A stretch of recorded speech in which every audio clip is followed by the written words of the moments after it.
Selamat siang, Pak Priyo dan Bunda Upi. Perkenalkan, saya adalah Sabila. Saya di sini akan mempresentasikan mengenai poster saya yang bertemakan waspada MRSA, superbakteri yang kebal antibiotik, atau sering juga disebut dengan methicillin resistant Staphylococcus aureus. Apa itu MRSA? MRSA ini merupakan jenis bakteri Staphylococcus yang telah kebal terhadap banyak antibiotik yang digunakan biasanya untuk mengobati bakteri Staphylococcus pada umumnya. Nah, untuk MRSA ini salah satunya dia kebal terhadap antibiotik methicillin. Makanya dia dapat sebutan sebagai methicillin resistant Staphylococcus aureus. Kemudian di Indonesia ini prevalensi akibat MRSA itu mencapai 25 sampai 65% dengan rata-rata nasional itu sebanyak 38%. Data tersebut diambil dari Kemenkes RI tahun 2017. Kemudian jenis MRSA. Jenis MRSA ini dibagi menjadi dua. Yang pertama ini diperoleh dari MRSA yang diperoleh dari rumah sakit atau sering juga disebut dengan hospital acquired. Ini merupakan jenis MRSA yang diperoleh dari rumah sakit. Apa sih cirinya? Untuk cirinya sendiri, yaitu terjadi di lingkungan rumah sakit atau fasilitas kesehatan. Nah, untuk MRSA jenis ini biasanya sering sekali dia menginfeksi kepada pasien karena memiliki sistem imun yang lemah atau kepada benda-benda benda-benda kesehatan setelah di ruang operasi itu merupakan salah satu tempat terbanyaknya yang menjadi infeksi Staphylococcus MRSA ini. Kemudian yang kedua ini ada jenis MRSA yang diperoleh dari komunitas atau juga disebut dengan community acquired. Jadi ini MRSA yang diperoleh dari komunitas. Nah, jenis MRSA ini dia berbeda karena ini terjadi di luar lingkungan rumah sakit dan sering menyerang pada orang yang sehat. Kemudian ini biasanya muncul di komunitas yang padat seperti asrama atau tim olahraga, kemudian di penjara. Nah, untuk MRSA jenis komunitas ini biasanya ditularkan dari orang yang membawa virus infeksi MRSA, biasanya dari petugas rumah sakit yang telah terinfeksi MRSA, dia sebagai pembawa, namun dia dalam kondisi yang sehat. Kemudian dia setelah itu melakukan kegiatan di luar, kegiatan yang mengakibatkan atau mengharuskan dia berkerumun, dan dalam kondisi itu dia sebagai pembawa bakteri MRSA, kemudian dia dapat menularkan dengan cara berjabat tangan atau bersentuhan. Jadi selanjutnya akan membahas mengenai faktor risiko. Faktor risiko ini kegiatan apa saja yang bisa menjadi faktor risiko tertularnya bakteri MRSA. Yang pertama ini adalah sebagai pengguna antimikroba atau pengguna antibiotik. Karena kebanyakan pengguna antibiotik itu ketika dia tidak sesuai dengan anjuran dokter, maka dia akan selalu meminum antibiotik tidak sesuai dengan anjuran dokter dan mengakibatkan bakteri tersebut kebal terhadap antibiotik dan sehingga menyebabkan pilihan antibiotik untuk mengobati infeksi menjadi sedikit.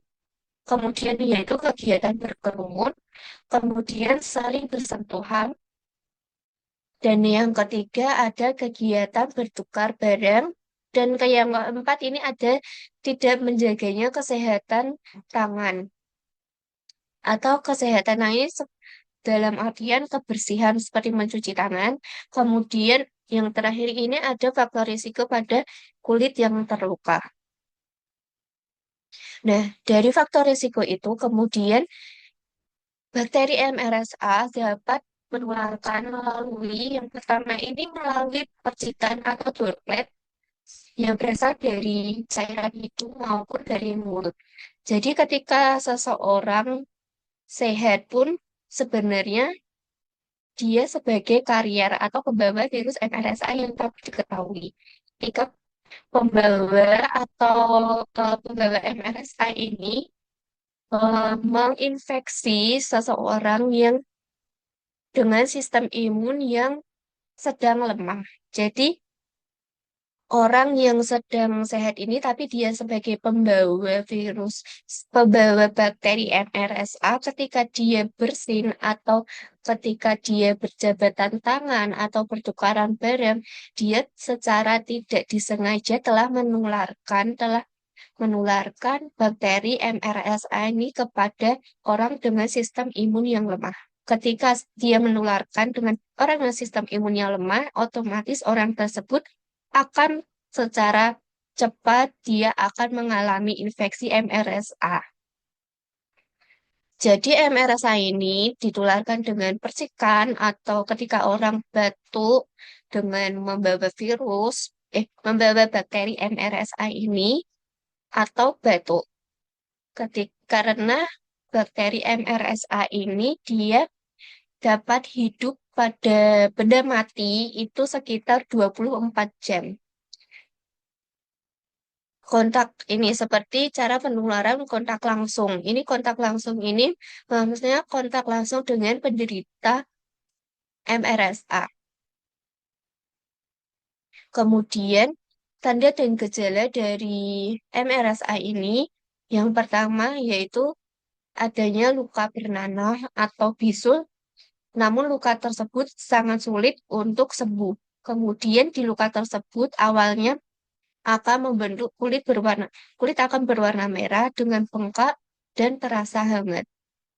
Dengan kejadian apa tanda-tanda itu dan gejala itu kemudian dengan adanya luka, bernanah, bisul, dan sulit sembuh, dan kulit merah, bengkak, dan terasa hangat, kemudian akan juga diimbangi dengan timbulnya gejala demam yang lebih dari 30 derajat Celcius hingga menggigil.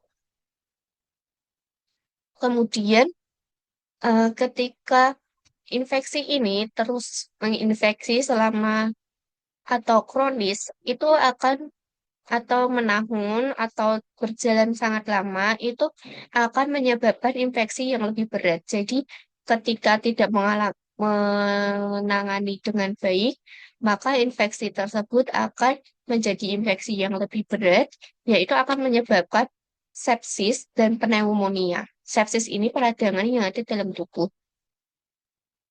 Nah, untuk pencegahan dalam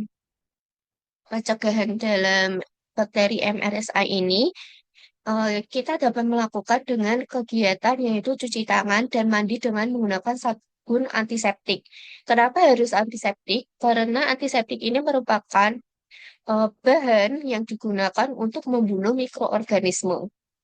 Dengan penggunaan antiseptik ini dapat mengurangi jumlah mikroorganisme atau mematikan mikroorganisme khususnya bakteri-bakteri yang berada dalam tangan. Kemudian, yaitu yang kedua adalah tidak melakukan pertukaran barang pribadi. Barang pribadi ini misalnya seperti sisir atau baju ataupun yang lainnya.